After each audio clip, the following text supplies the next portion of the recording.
Hello everyone, welcome to a new chess video. In this video, we're going to see a super aggressive trap that's going to give you some very good results in your games because most of your opponents will fall for it. This trap occurs when we play d4 and they respond with d5. As you can see, these two moves are very popular. Therefore, we'll be able to use this trap on many occasions. How does this trap start, chess teacher? Well, on the second move, we give away the most important pawn we have in our position. Chess teacher, have you gone crazy? As I always say, yes, I've gone crazy, but this works. So, here, what happens if we give away the most important pawn of our chess game? What happens if they capture it? Well, here we're going to make a series of moves to leave your opponent with absolutely no chances at all. Before, the possibility of playing f3 was studied here, but this wasn't very feasible. Since they weren't forced to capture, they could counterattack with e5, and it doesn't seem like the best option. So, new lines with better options have been developed, and that's why I'm making this totally brutal video. What are we going to do here first then? We'll develop our knight to c3, directly attacking this pawn, which, if they want to keep this pawn advantage, they'll have to defend it. It's important, above all, not that you memorize the moves, I always tell you this, but that you understand why we make each move. That's why these videos are so nice, because we can learn a lot from each one of them. The most normal thing here is for them to defend it with knight f6, since they won't want to lose this pawn, and they can also defend it with a totally normal development. And now it's our turn. And now it's time to play f3. Now it really works. f3. The most normal thing is for them to capture, and I'll explain why. If they don't capture, we'll capture this pawn ourselves, and we'll be much better off with a pawn center, and we'll also have recovered the pawn we were down. Therefore, here they have to capture, and here they stay with an extra pawn, waiting for us to retake with the knight and continue the development with an extra pawn for them. What happens is that we're going to retake this pawn with the queen. Now we're already creating some slightly silent threats, but our opponent has to be very careful because we already have a queen starting to attack. Let's assess the situation for a moment. This pawn is now totally hanging.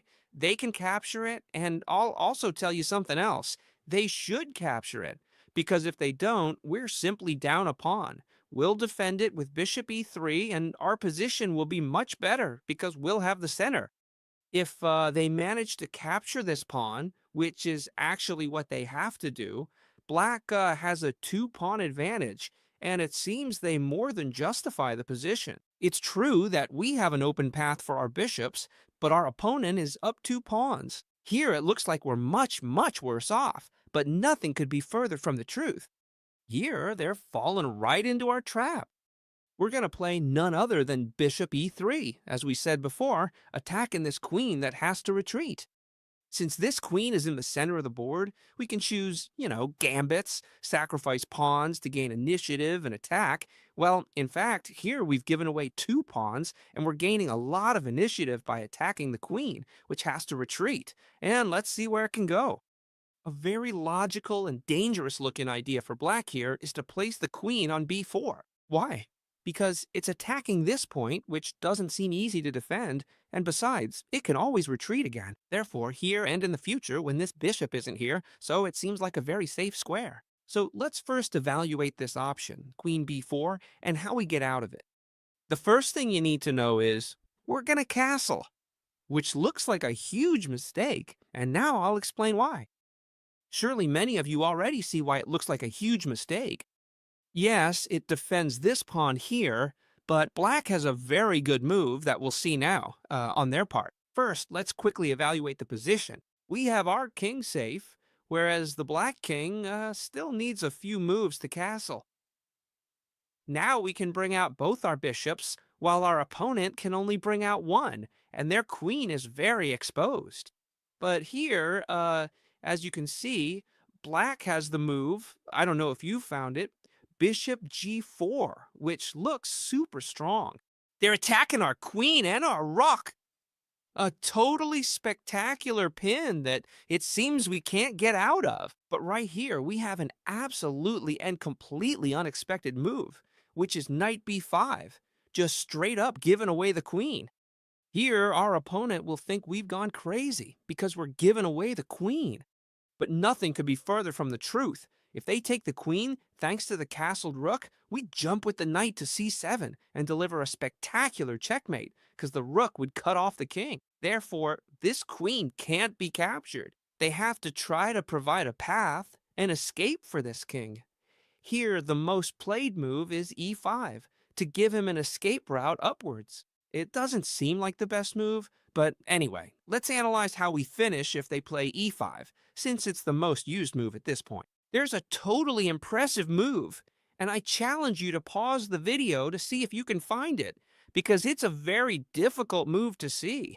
I'm telling you, I'll tell you now that the first thing is to give this check with the knight and the king, since this file is cut off, has to come here no matter what.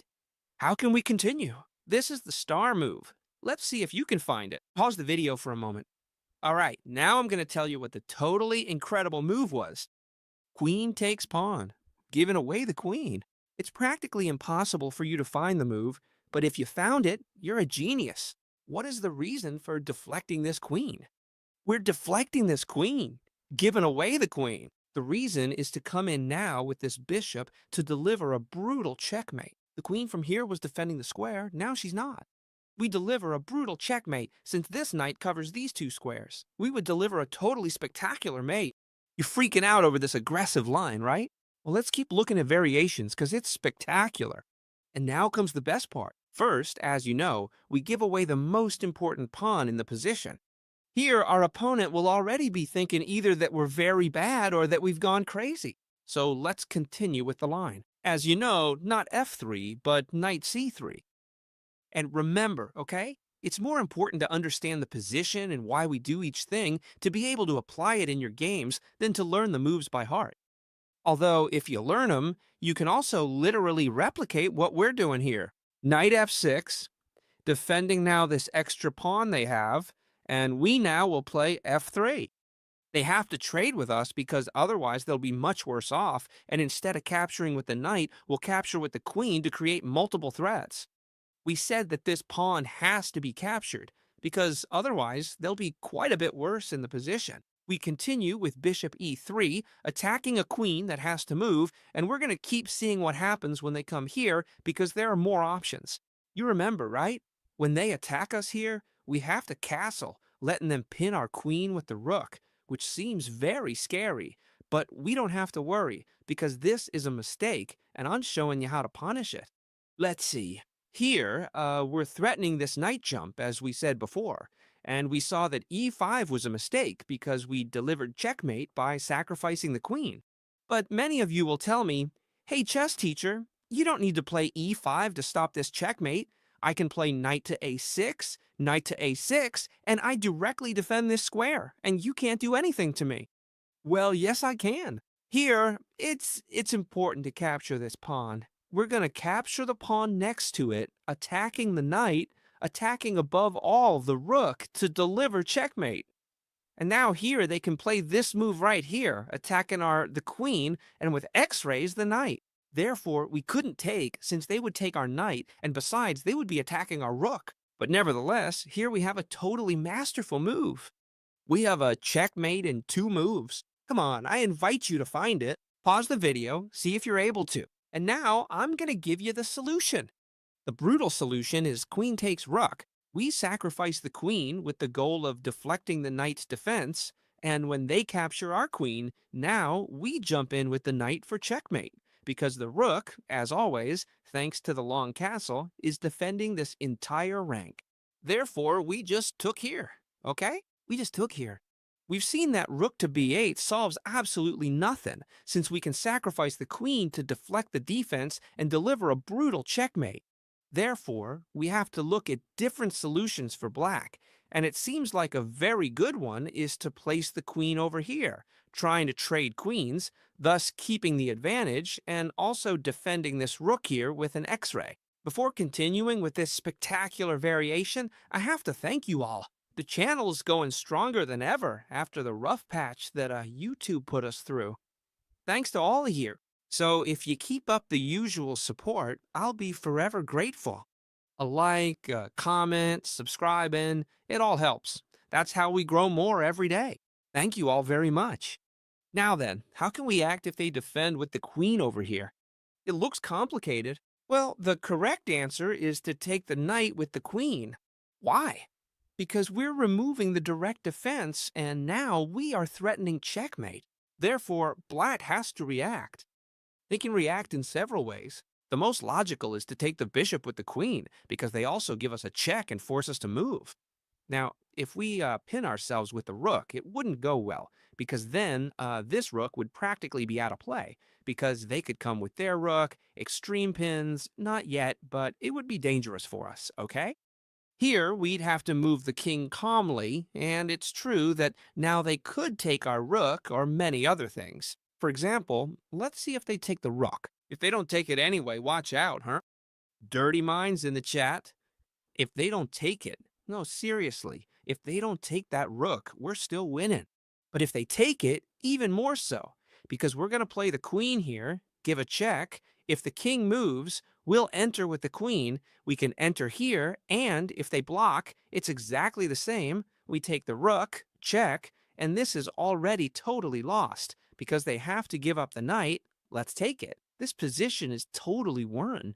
Let's set up the critical position then. I'm going to go through it a bit fast because we've seen this many times already. If it's not clear, you can look back a bit on the board.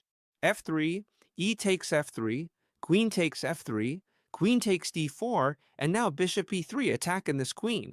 We return to the critical position where we've been studying what happens if the queen comes here. But what happens if the queen comes here to try and force a queen trade, which seems to put us in quite a bit of trouble? Well, to see this, we're going to look at a real game between two very strong players, whose names I don't recall right now, honestly. I was looking them earlier, but I don't remember. And this is very important because we're going to see it in a real game. Later on, you'll be playing real games against real people. Therefore, we have to see how people behave, and it's very important to understand these moves. Once the queen attacks us, we're not interested in trading, since in a gambit, you know we shouldn't give away too many pieces. If we trade queens, we're left without many attacking opportunities. So we'll quietly retreat it to the f2 square and continue the game on the part of the black pieces. Here, the black pieces look to, as always, exchange pieces. Since they're attacking the queen and the knight, we have to trade. So they were traded, and now they're attacking this spot. Here, the white piece is castled. Therefore, we're following a pretty similar plan. Here, the black pieces played a6, a bit passive to try and avoid this check here, which seems like a good move. And here, the white pieces played knight f3. Why did they play knight f3? Well, knight f3 has a brutal threat right now because they're threatening to jump with the knight, threaten the queen, and also with the discovered attack, hit this spot here, taking advantage of the file. So the black pieces here played f6 without thinking to avoid these knight jumps that are so dangerous. There was a very interesting move here, which was to bring the rook over here, threatening this queen in the center of the board. And we take the chance to bring out our rook, then the bishop, and then double up the rooks. But in the game, bishop e3 was played, also a good move, threatening a queen that had to retreat, and in fact it retreated to the a4 square. Why? To attack this spot right here. Here, the white pieces played a move that was too passive, which was a3, and here they had a move that I'm going to show you that's totally spectacular.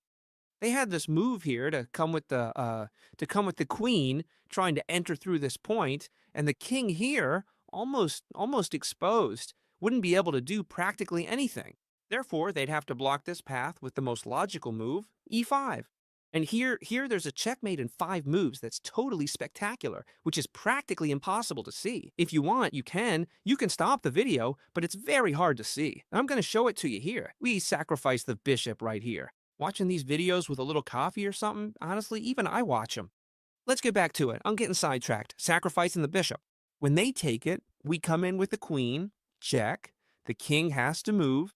Now we come in with the bishop, check. The king has to move. And now we finish it off with this totally brutal checkmate with the knight, since it can't be taken because of the queen's pin.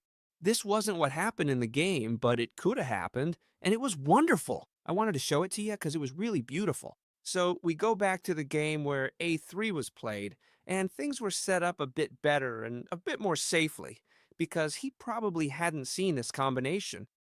So let's continue with the game, because it really was wonderful too. As I said, E3 was played here, and black followed with the knight over here. A few different developing moves were then made, such as, first of all, positioning the queen right here on the same diagonal as the rook. Next, the bishop was also developed, and the other rook was placed in the center, also looking at this point here. The pieces had been placed in a way that they wanted to launch a brutal attack on the enemy king, who quickly castles to avoid being here in the center, which seemed very, very dangerous. How'd the game continue?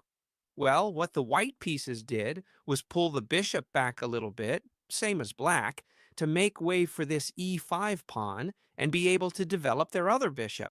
Therefore, white has placed the pieces here in a way to be able to smash this long castle, starting with this move here, giving a brutal check to the king, where there are now two ways to continue, moving the king or playing the move d6, or e6, sorry. Two very logical moves, but both end up exactly the same. In the game, e6 was played, so let's see how the white pieces continue to blow up this position, as it is super beautiful.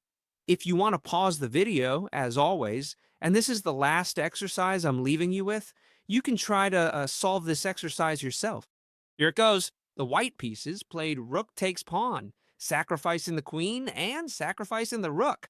And we're going to see that it's spectacular. First, what happens if they take our queen? If they take our queen, we simply come with the rook all the way to the end, double check. They can't take the rook, nor can they move the king away, because it's double check and the king can't go anywhere. Therefore, if they take our queen, it's checkmate on the next move. Sorry, this is here. There it is. Let's also see what happens if the rook is taken, which is what happened in the game. Well, the bishop was simply taken. Check. This king has to move away. And now we sacrifice the queen for the rook, and when they take our queen, and when they take it, rook takes knight, checkmate, which gives us a totally brutal lesson that this opening, this very aggressive trap, is very powerful. And if you are attacking players, you will really like putting it into practice. If you want, you can put it into practice. I hope you loved this video. I've had a great time, as always, with you all. Later, tomorrow, I'll be reading all your comments, as I always do in the daily video. You know that a like gives me a lot of strength to keep uploading daily videos. And the same goes for a subscription if you like this channel. And activate, especially guys, activate the channel bell. Because that way, every time I upload a new video, YouTube will notify you and send you a notification. So I hope you loved this wonderful video, that you save it, share it, and I'll see you in the next one, guys. Goodbye.